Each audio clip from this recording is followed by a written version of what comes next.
Dr. Amina Abdulrahman Ismaeel is a lecturer at the Pathology Department, Arabian Gulf University. Dr. Amina's motivation and ambition led her to a nomination for a scholarship from the Arabian Gulf University to pursue her postgraduate studies at the University of Oxford.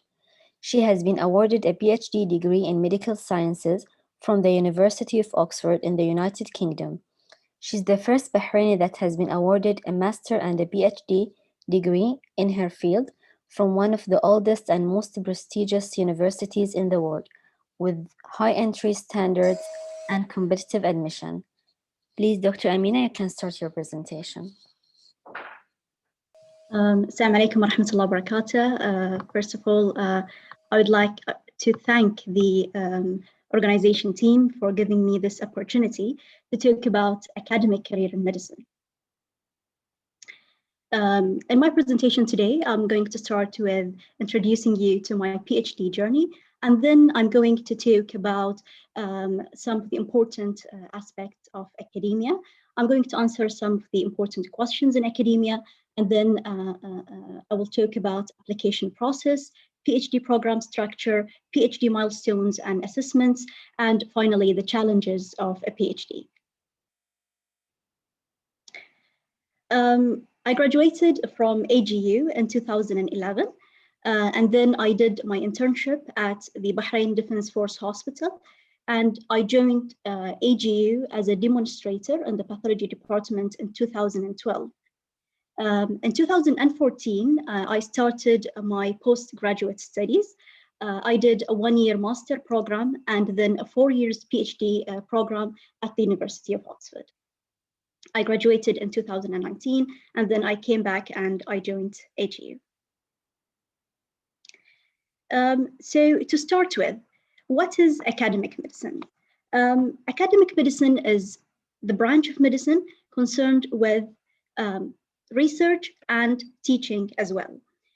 So you can be either a full-time academic in a university, any medical university, if you are specialized in basic sciences, or the other path is after graduation and after having your board exams and your specialization, you can also join the university as a part-timer or full-timer. So you can do both things, research and also teaching in addition to your clinical practice. And saying that, there is a wide range of specialties that you might think about when we talk about PhD in medicine. So you can study in basic sciences, including microbiology, pathology, biochemistry, anatomy, going into genetics or molecular medicine, and also other options like public health and genetics. What are your responsibilities in academia? So after graduation and after having your PhD and joining an academic institute, what are your responsibilities and what sort of things that you are going to do on a daily basis? So usually you are going to be involved in research, and research is an integral part of any academic work. And also you are going to be involved in teaching students and also doing other academic work. And faculty members are involved in the design and implementation also of medical curricula, also designing exams, evaluation, invigilation, and all sorts of academic work. You might think why to go into academic medicine and why to consider academic medicine as an option after graduation. From my point of view, I think if you are committed to research, if you are passionate toward medical education, toward teaching students, this is a good option to consider. And also, if you are interested in basic sciences, you might also consider having a PhD after your graduation. And although academia can have lots of challenges, it is also rewarding because in academia, you are qualifying future doctors, and also you are doing important research, which might help in the treatment and the designing of a new treatments for diseases, and also in the understanding of the pathogenesis of, for example, lethal diseases like cancer. Okay, what about the application process? At the beginning, it's important to choose the specialty that you're interested in, and also to choose a good university. And I always advise students to go for top ranking universities, and also universities with good reputations. Although for these universities, it might be very competitive, and they might have lots of difficult entry requirements, but work hard to get positions in these universities. After that, you choose your PhD program, and also you check your entry requirements. Entry requirements like evidence of academic success, which is the official transcript, and also they might require reference letters, in addition to the English language proficiency exams, which are the IELTS or the TOEFL. And I advise you, if you want to study abroad, consider having your IELTS or TOEFL exam from now. This will save a lot of time for you later on. And the scores required for the IELTS, at least in Oxford University, where I studied in, was the higher levels of IELTS, which was 7.5 total score, and minimum 7 in each of the components of the exams. And believe me, this is not very easy to do. But to do that and to be able to have these scores in IELTS, I advise you to attend IELTS preparation courses, which will help you a lot and will give you tips on how to succeed in the exam. In addition to this, it's very important to check the deadlines for applications, because some universities have strict deadlines, and you should be sure that you submit all the required documents and to fill the application form before the deadline. Then you should choose a research topic or project that you want to work on, and also find a supervisor. Usually in the program websites, you will find a list of the research topic or the projects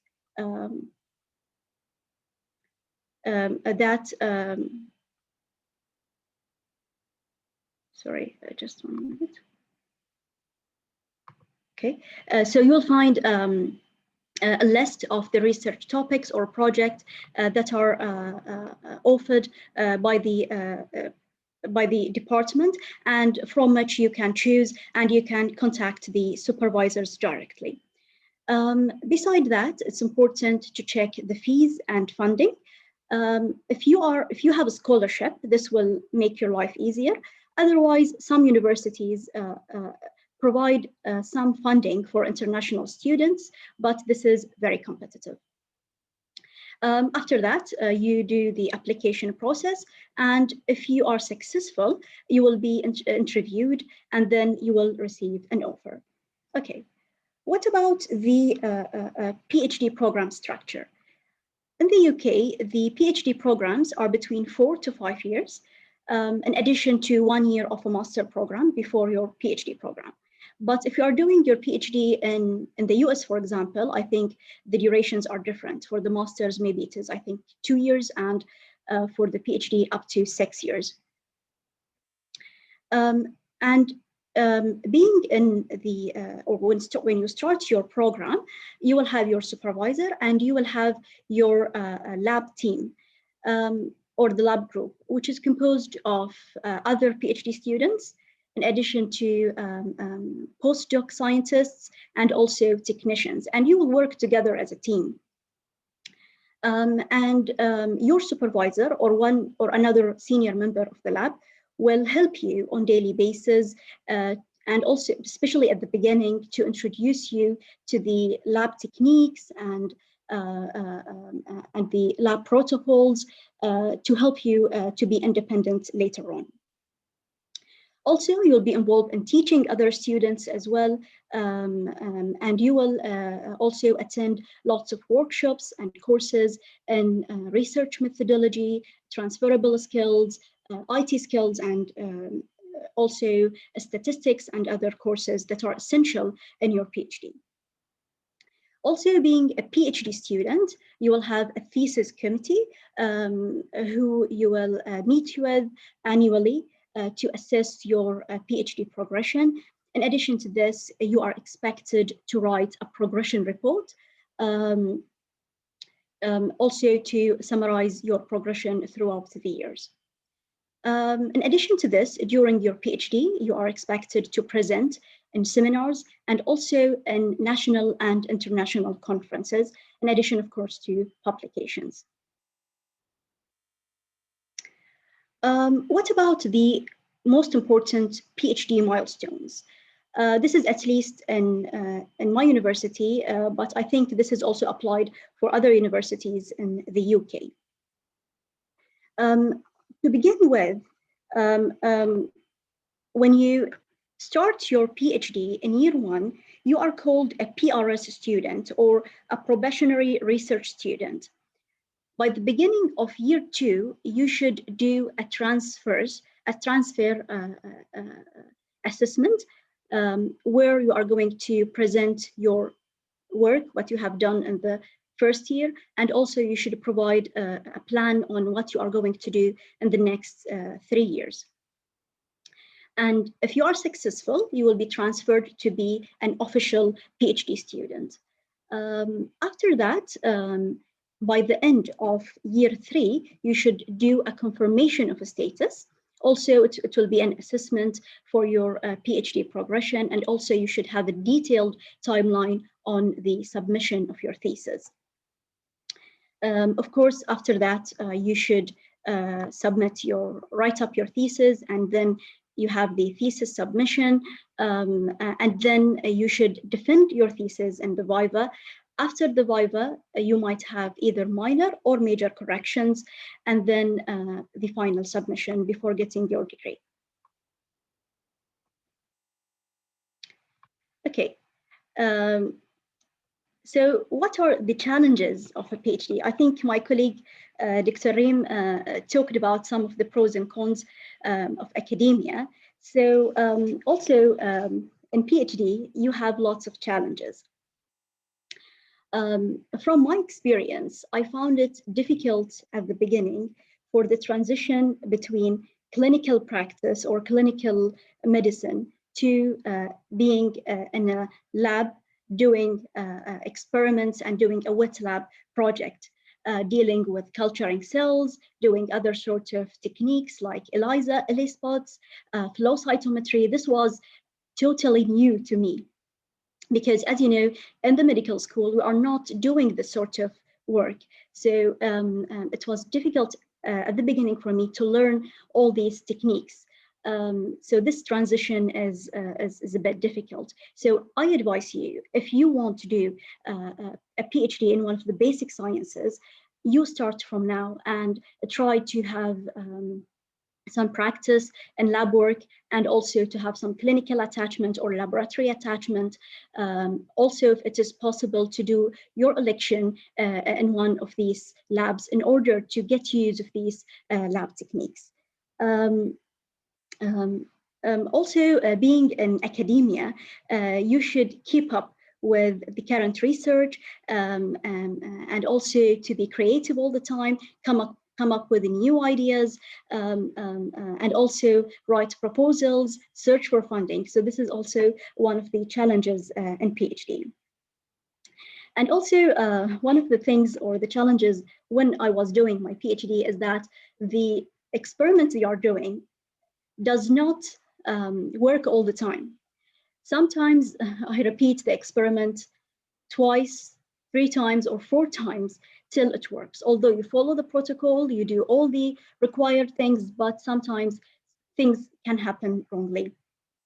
And also you might have some problems with cell contamination and other things.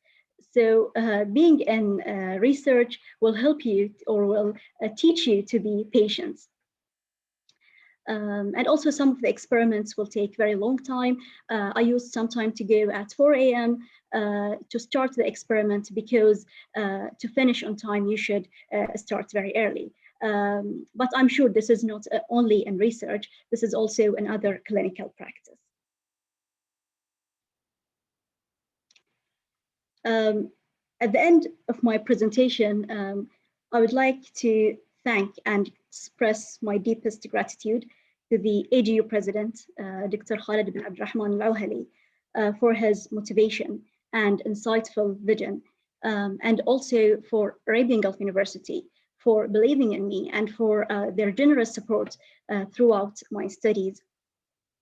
And of course, I would like to thank my father, Dr. Abdulrahman Yusuf, who used to follow up with me all the time in my PhD. And also he used to come over to meet my supervisor when I was studying there. This is my colleagues in the lab. This is my supervisor, Professor Graham Og. And here, this was a very emotional moment when I submitted my thesis after 4 years of working. In addition to this, this accomplishment would not have been done without the support of my family and my husband especially. I would like to thank all of them for their love, support, and patience as well. And I'm sure behind all your success story are your family and your loved ones. And at the end, I would like to thank you all for listening. I know it has been a long day, but I hope that my presentation was short and interesting. So if you have academia or about doing your PhD after graduation, please let me know. Thank you very much. Thank you, Doctor, so much. Thank you for your speech. It was a pleasure having you today. If there is any questions, please, you may raise it up in the chat. Dr. Amina, if time went back, will you still choose the academic part, or you go into the clinical medicine? This is a very nice question. I think yes, because this is what I like, and this is my passion, especially teaching students and also doing research in the lab. So I think yes, I will. I haven't regret being in academia. Thank you so much, Doctor. I think there is a question in the chat. Just 1 minute. Do we have time? We have exactly yes. 1 minute and a half. 1 minute. Okay, maybe I can answer this question. So Fatma has a question. What are the opportunities that AGU provides sponsorship, and are there any clinical master's opportunities? Yes, so if you are really interested in academia, I don't know about other universities, but in AGU, maybe the best way is to talk to the head of departments directly and express your interest in academia, and it's always based on the available vacancies. And if there are any clinical master's opportunities, yes, there are lots of clinical master's opportunities in the UK, and I'm sure in the US and other universities as well. But of course, if you want to increase your chances of getting scholarships, it's important to work on yourself from now, and also improve your research skills, as I said, your English proficiency, and also try to apply to universities from now if you can, or maybe directly after graduation, especially aim for top ranking universities, and this will increase your opportunities to get scholarships. Thank you very much. Thank you, Doctor. Thank you so much.